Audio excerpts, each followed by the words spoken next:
Näitan, kuidas teha kiiret ja lihtsat disaine glitterkeeli ja spiderkeeliga. Alla olen kasutanud keellakki number 58. Siis võtan glitterkeeli. See sisaldab selliseid erinevaid glittertükikesi, suuremaid ja väiksemaid. Panen siia natukene teda peale disainina. Niimoodi diagonaalis. Panen lambi alla kuivama.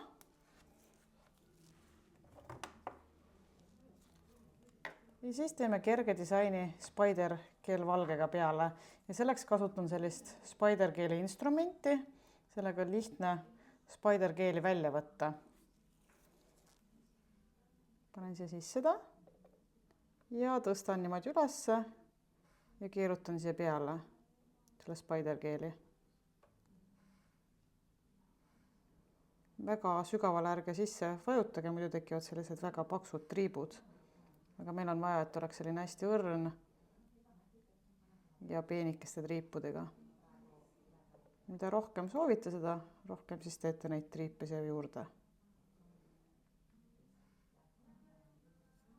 Ja ongi kerge, ilus disain valmis.